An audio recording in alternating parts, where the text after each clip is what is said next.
አዎ ተናግሯል የመንፈስ ቅዱስን ሥራ ሥጋ ያበላሻል አይኖቼ ወዳዩት ሁሉ እግሮቼ ሮጠዋል ያለፈው ዘመኔ ሲታይ በጣም ያሳዝናል ቀሪ ዘመኔን ጌታ ባርከው ምን ያገኝ ይሆናል አለፈውማ ብዙ ነገር ሥጋ ያበላሻል ቀሪ ዘመኔን ጌታ ባርከው ምን ያገኝ ይሆናል አለፈውማ ብዙ ነገር ሥጋ ያበላሻል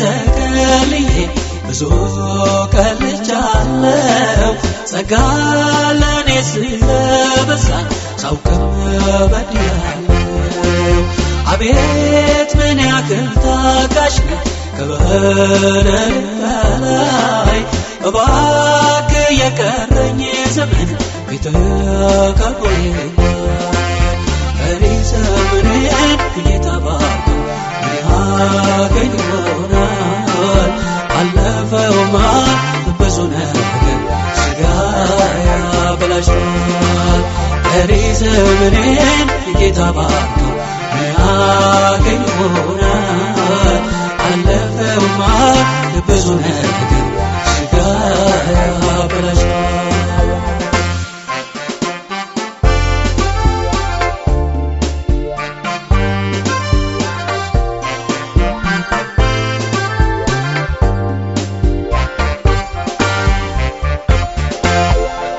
በተቀደሰው መቅደስ ደምን አፍስሻለሁ አንተ የሞትክላት ነፍስ ለኔ ገድያለሁ ዓለም ባንተ ላይ ስትጠፋ ተባብሬያታለሁ ጌታ ባለፈው ዘመኔ ብዙ አባክኛለሁ ቀሪ ዘመኔን ጌታ ባርከው ያገኝ ይሆናል አለፈውማ ብዙ ነገር ሥጋ ያበላሻል ቀሪ ዘመኔን ጌታ ባርከው ያገኝ ይሆናል አለፈውማ ብዙ ነገር ሥጋ ያበላሻል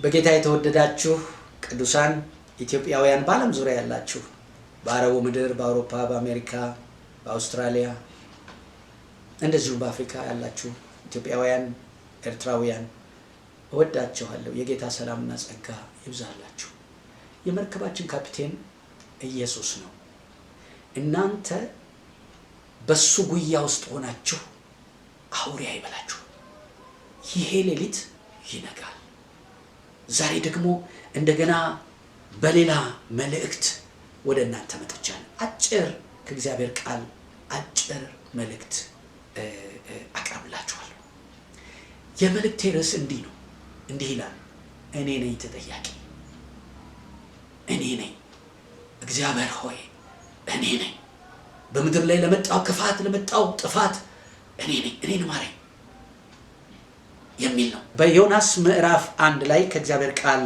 አንድ ክፍል አነባለሁ ትንቢተ ዮናስ ምዕራፍ 1 ከቁጥር 11 እስከ 16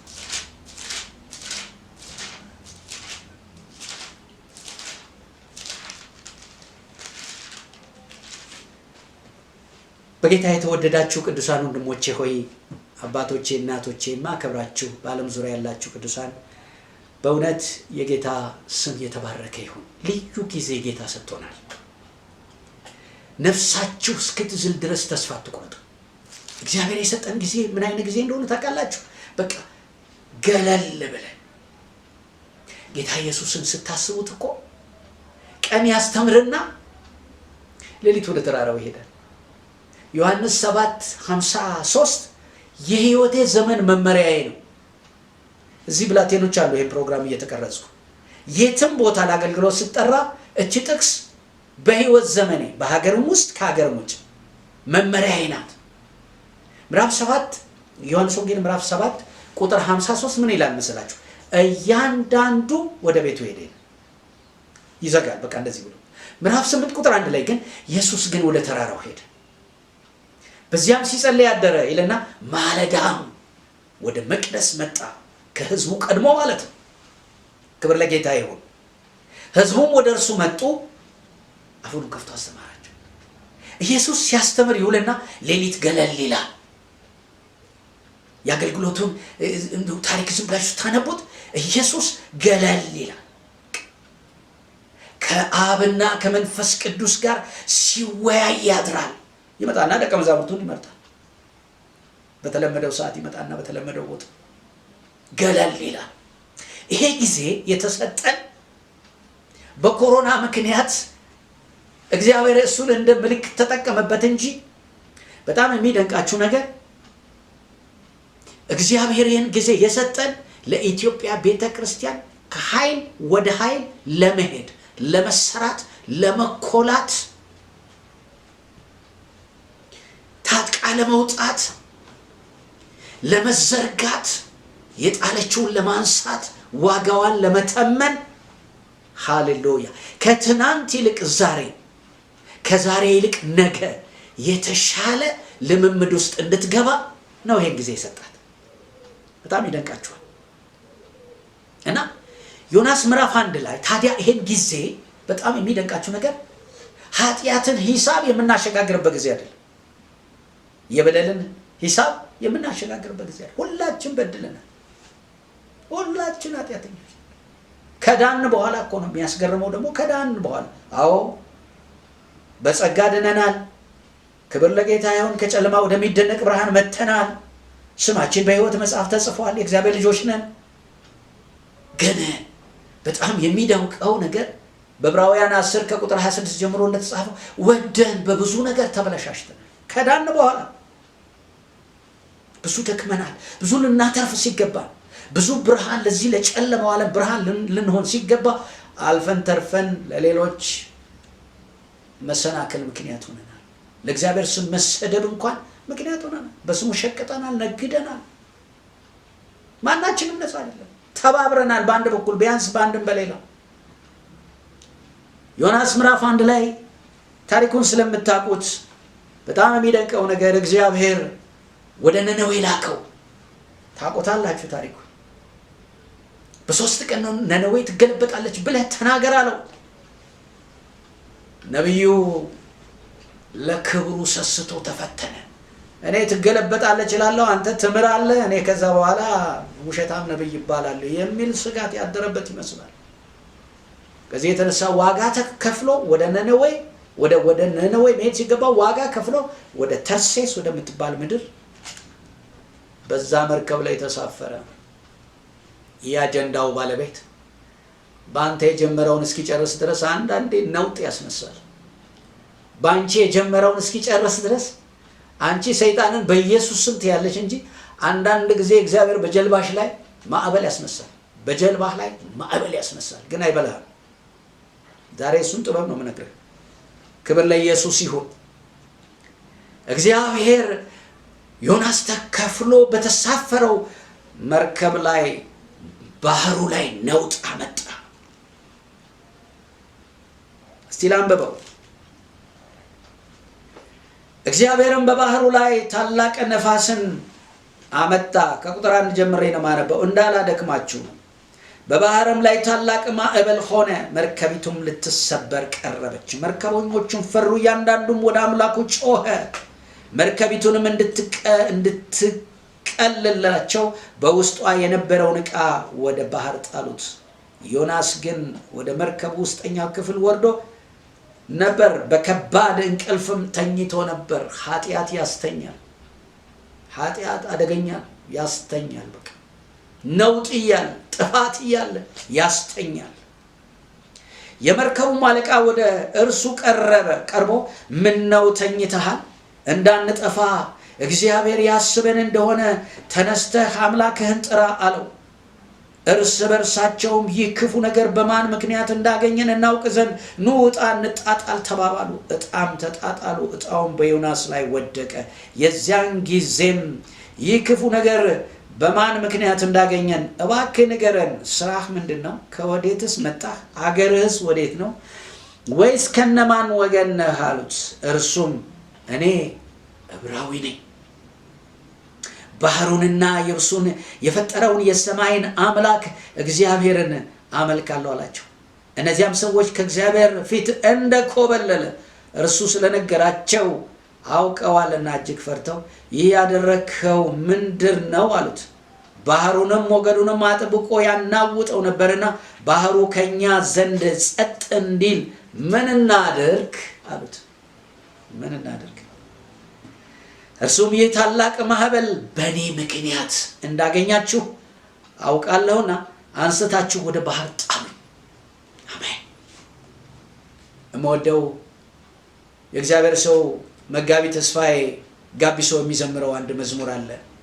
በዚህ መልእክት ጋር ያያይዘን እንለቀዋለን ጌታ ቢፈቅድና እኔ ነኝ ተራራው የቤትህ እንቅፋት፣ የዚህ ጉስቁልና የድካሙ ምክንያት፣ አይኖችም የለኝም። በሌላው ዝማሬው ደግሞ ፊትህ መቆምበት። እኛን ያልሰራ መዝሙር፣ እኛን ያልሰራ እኛን ያላበጀ መልእክት ማንንም አያበጀም። አያችሁ። ጌታ ይባርከው መጋቢው። ወደዋለሁ ያን ዝማሬ ስንበረከክ እለዋለሁ። የጌታ የእግዚአብሔር ስም ብሩክ ይሁን። ስለዚህ ዮናስ ምን አለ? በእኔ ምክንያት እንዳገኛችሁ አውቃለሁ። ይሄ ጥፋት በእኔ ምክንያት ነው። ስለዚህ እኔን አንሱና ወደ ባህር ጣሉኝ፣ ባህሩ ጸጥ ይልላችኋል፣ ነፋሱም ዝም ይልላችኋል አላቸው። ግን በዛ ነውጥ ውስጥ የተናገረው ነገር ልቤን ይነካዋል። እኔ ዕብራዊ ነኝ፣ ስራዬም ደግሞ ባህሩን የብሱን ሰማይና ምድሩን የፈጠረውን እግዚአብሔርን አመልካለሁ።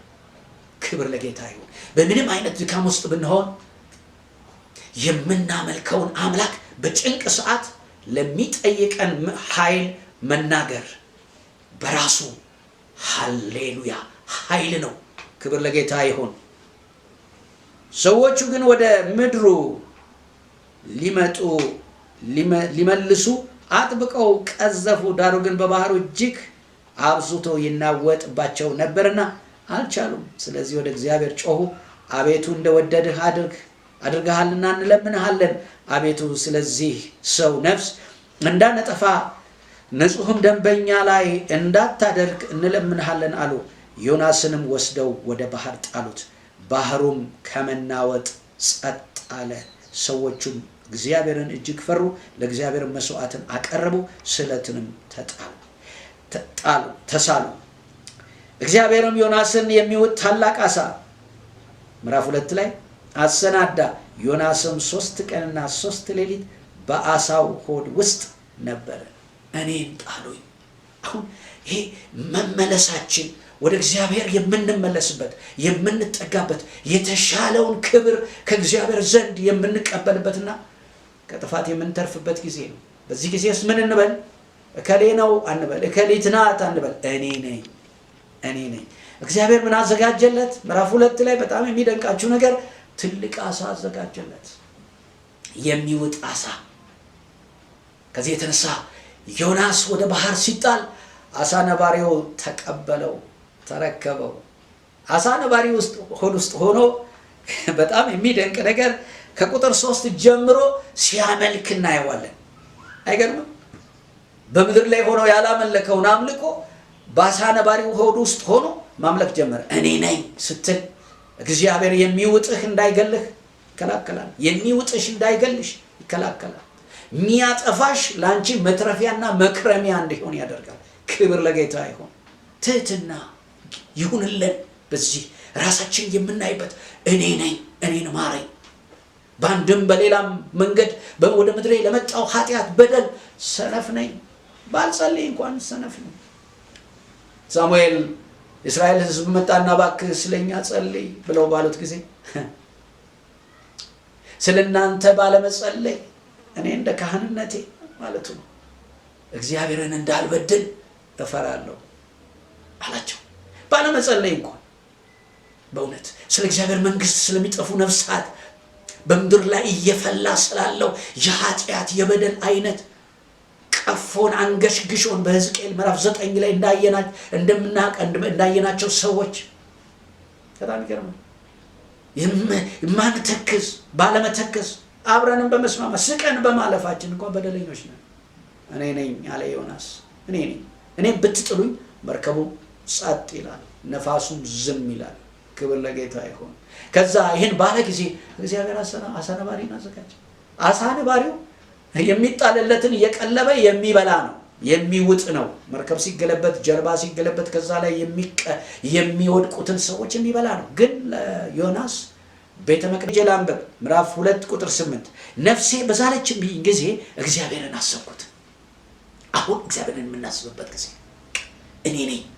እኔን ማረኝ ቤቴን ማር ልጆቼን ማር በእውነት ኢዮብ ምዕራፍ 1 ላይ ሄደን ስንመለከት ስለማያውቀው ኃጢአት ስለ ልጆቹ መስዋዕት ያቀርብ ነበር ይገርም ሆኖ መከራ አገኘው ግን በመከራው እግዚአብሔር ተከራከረለት ደግሞም በሱ ተወራረደ ከዲያብሎስ ጋር ክብር ለጌታ ይሁን ይወራረድብሻል እግዚአብሔር አያችሁ ቤተ መቅደስ ሆነለት ምኑ አሳነባሪው ቁጥር 8 ላይ ነፍሴ በዛለችብኝ ጊዜ እግዚአብሔርን አሰብኩት ጸሎቴም ወደ አንተ ወደ ቅዱስ መቅደስ ገባች ይላል ሲገባ ሁሉ ያያል ጸሎቱ ሲገባ የት ሆኖ አሳነባሪ ሆድ ውስጥ ሆኖ እኔ ነኝ ብሎ ነው አይተጣለው ስለ ሌሎች ነው ራሱን አሳልፎ ይሰጥ በደለኛነቱን አውቋላ ኮብላይነቱን ተናግሯላ በትህትና ራሱን ዝቅ አድርጓላ የሚወጣው አልገደለው የዋጠው አልገደለው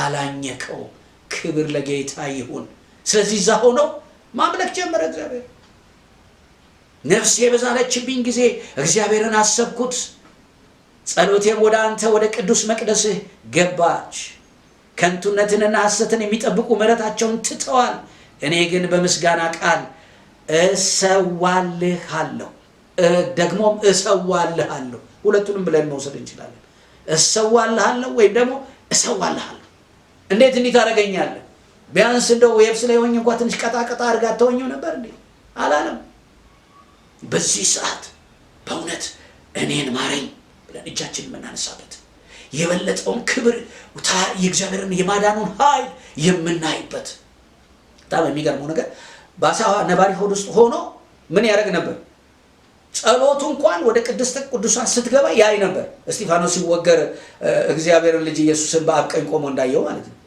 ሐዋርያ ሥራ ምዕራፍ 7 ላይ አይገርምም አዎ እኔ ነኝ ስትል እግዚአብሔር አሳነባሪውን ገዳዩን ተገዢ ያደርግልሃል አዳራሽ ያደርግልሃል ያምልኮ አዳራሽ ጥሩ ቤተ መቅደስ ጥሩ ቸርች ሆነለት እኔ እንደውም አንድ ጊዜ ምን አሰብኩኝ እንደው ትንንሽ ጫጩት አሶችን አሳነባሪው መቼም እሱ የከተማው ከንቲባ ነው አይደለም አሳነባሪ የከተማ ከንቲባ ነው የዛ የባህሩ ከተማ ማለት ነው እንደዛ አድርጌ ነው ወስደው እና በፉጨት ጠርቶ ባስቸኳይ ዮናስ የተባለ የተቀባ የእግዚአብሔር ሰው ወደዚህ ወደ ከተማችን ስለሚመጣ በቃ አንዳንዶቻችሁ አምልኮ መሪ አንዳንዶቻችሁ ደግሞ አብራችሁ ምእመን ሆናችሁ በቃ እንድትገለገሉ ኑ ብሎ የጠራ ይመስለኛል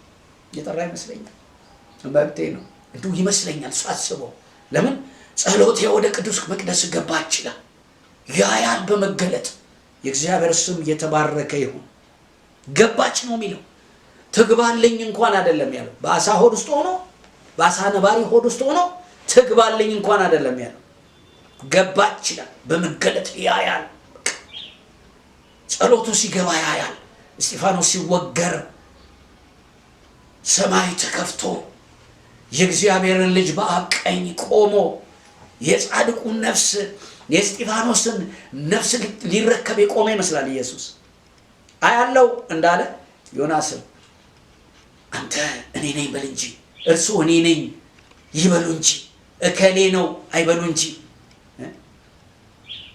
እከሌ ነው እከሊት ናት አልበል እንጂ የኔ ነው በደሉ እኔ ነኝ ኃጢአተኛ እኔ ነኝ ምክንያቱ ብለን ስንል እግዚአብሔር ታላቅ ክብሩን በዘመናችን ላይ ይገልጣል። አዋርዶ አይጥለንም። ክብር ለኢየሱስ ይሁን።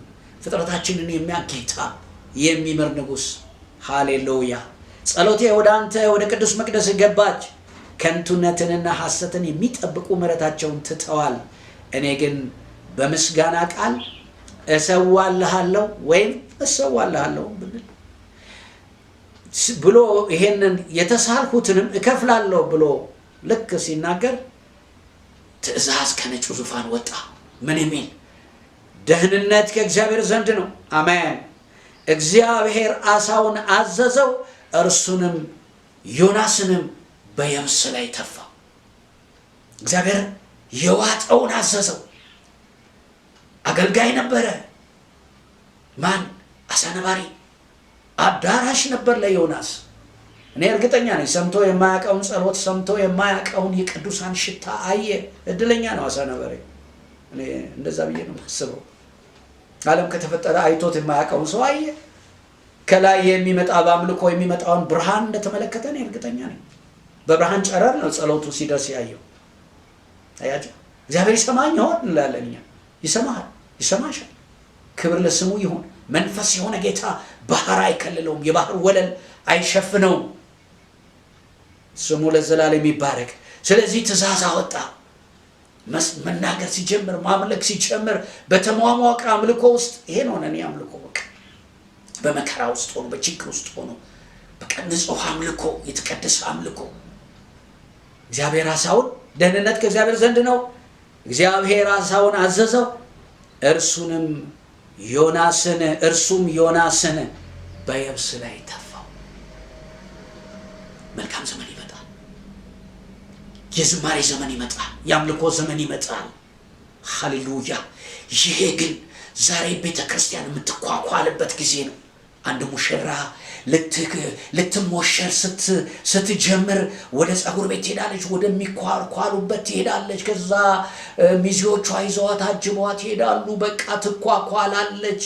በቃ ሙሽራው ጋር ሳትኳኳል አትቀርብም። አሁን ሙሽራይቱን እግዚአብሔር ለማስዋብ ይሄን ጊዜ ሰጥቶናል። ተውበን በተሻለ ጸጋ፣ በተሻለ ውበት፣ በተሻለ መገለጥ፣ በተሻለ ራእይ፣ በተሻለ ብርሃን በምድሪቱ ላይ የምንገለጥበት ጊዜ ነው። ግን ምን እንበል? እኔ ነኝ ጌታ ሆይ እኔ ነኝ። አይገርማችሁም? በሉቃስ ምዕራፍ 18 ላይ አለ ጌታ ኢየሱስ። በጣም የሚገርመው ነገር ምዕራፍ 18 ላይ ጌታ በሉቃስ ምዕራፍ 18 ከቁጥር 9 እስከ 14 ሁለት ሰዎች ወደ ጸሎት ቤት ሄዱ ይላል። አንደኛው ፈሪሳዊ፣ ሁለተኛው ደግሞ ቀራጭ። ሁለቱም በቤተ መቅደስ ሆነው የሚሉትን እስቲ እንስማቸው። በጣም ይገርማል የሚሉትን።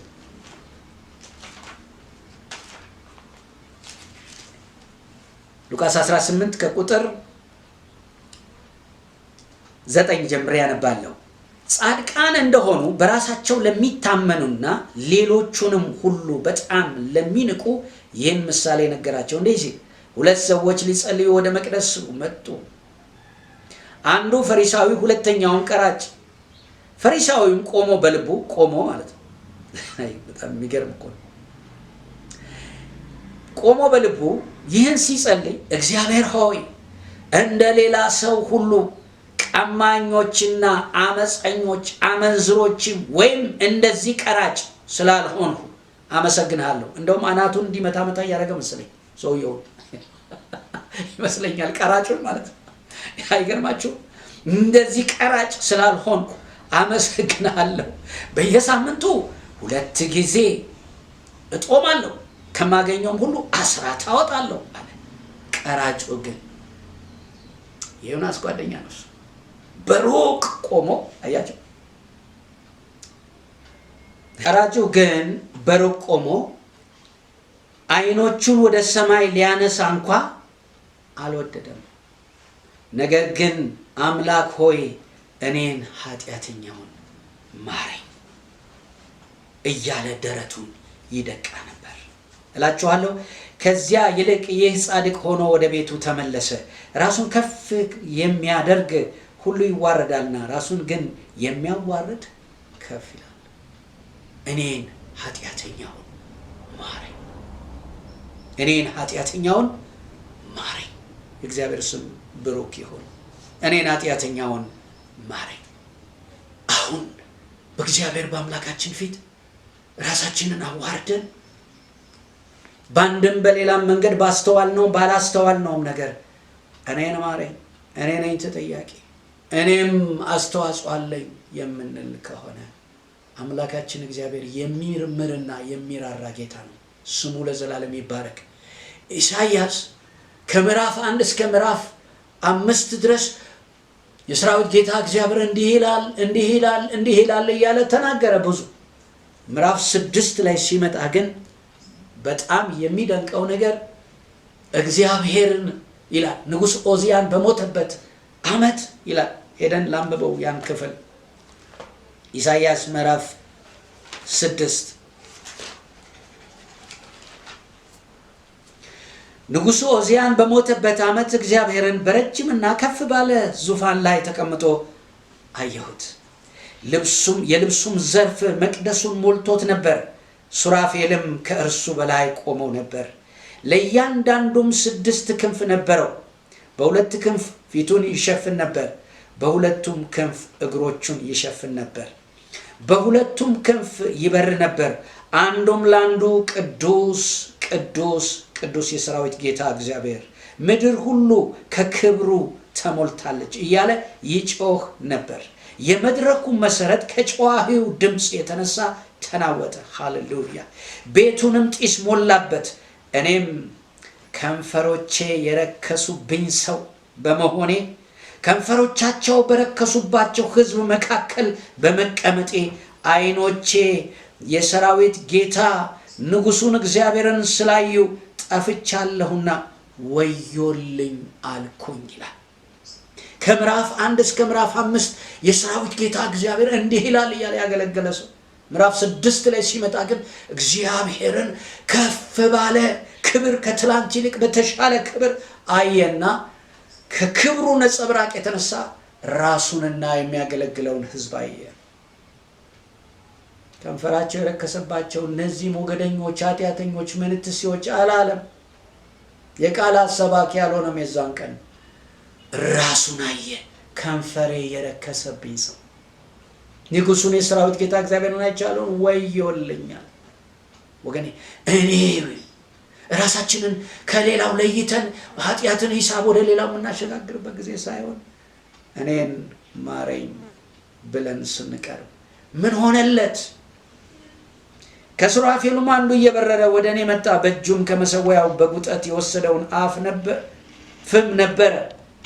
አፌንም ዳሰሰበትና እነሆ ይህ ከንፈሮችን ነክቷል፣ በደልህም ካንተ ተወገደ። አሜን። ይህ ጨለማ ያልፋል፣ እንተርፋለን።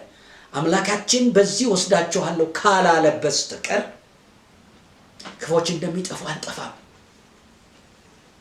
ወዮልኝ ባለ ጊዜ እግዚአብሔር ከሱራፌል አንዱን አዘዘው። ልቡ መሰበሩን እጁን መዘርጋቱን ካየ በኋላ የኢሳይያስን ከንፈሩን ዳሰሰና ከንፈሬ የረከሰብኝ ብሏልና ከንፈሩን በእሳት ጉጥ ዳሰሰው። ኑሮህ ይታደሳል፣ ታሪክህ ይዳሰሳል፣ ነገ ይዳሰሳል። በእሳቱ ኃይል፣ በምህረቱ እሳት፣ ሃሌሉያ፣ በፍቅሩ እሳት፣ በቸርነቱ እሳት ዘመንህ ይዳሰሳል።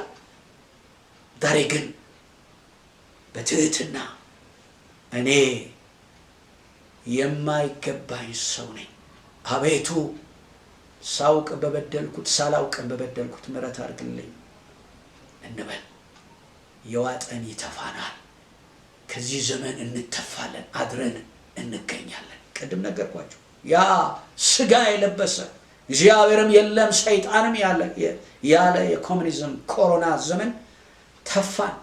አምላካችን እግዚአብሔር አትርፎን ዘመርንበትና ይሄን ዘመን ሰጠን ከምሕረቱ የተነሳ ስሙ ይባረክ ስለዚህ በተሰበረ ልብ በእውነተኛ ንስሐ በእውነተኛ መመለስ ይህን ጊዜ እንጠቀምበት ይነጋል ሌሊቱ ተባረኩ ወዳችሁ ሰላም የተወደዳችሁ የእግዚአብሔር ቤተሰቦች ሙዚቀኛ ይዋስያሱ ባላለሁኝ የፔጅ በጣም የምንወደውና የምናከብረውን ውድ የአባታችንን የመጋቢ ዘማሪ ሸዋዬ ዳምጤ የተለያዩ ሐሳቦችን የህይወት ተሞክሮችን የህይወት ገጠመኞችን ደግሞ በጣም ረጅም ዘመን ቤተክርስቲያን ስትገለገልባቸው የነበሩት ዝማሬዎችን ዜማዎችን የምናገኝበት ፔጅ ነው።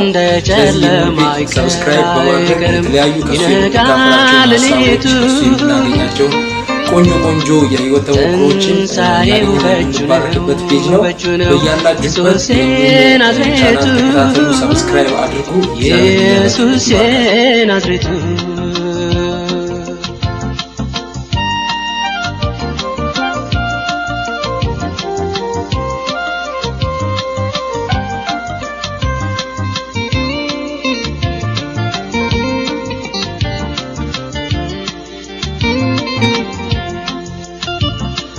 አትከፊ ነፍሴ ኪዳን አለሽና ዝማሬ ይመጣል ዳግም እንደገና ጨለማው ይረቃል ጉሙም ይገፈፋል ኢየሱስ ሲነካው ተራራው ይናዳል እንደ መሸ አይቀርም ይነጋል ሌሊቱ እንደ ጨለማ አይቀርም ይነጋል ሌሊቱ ትንሣኤው በእጁ ነው ኢየሱስ የናዝሬቱ ኢየሱስ የናዝሬቱ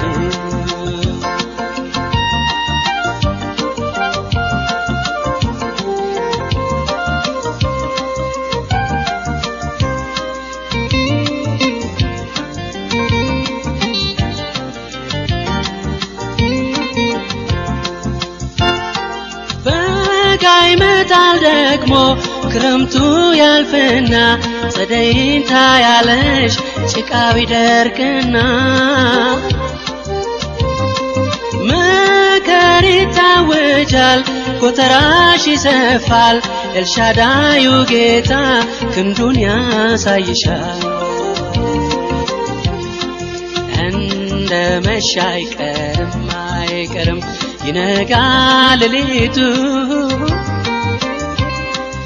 እንደ ጨለማ አይቀርም ይነጋል ሌሊቱ ትንሣኤው በእጁ ነው ኢየሱስ የናዝሬቱ ኢየሱስ የናዝሬቱ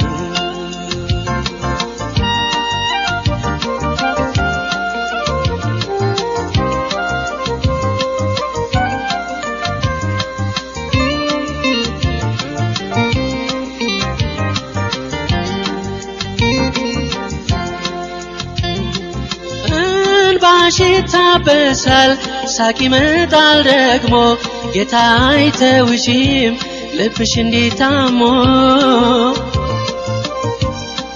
ሰማያቱን ከፍቶ ዘይቱን ያፈሳል ሰባራው ጉልበትሽ በኃይል ይታደሳል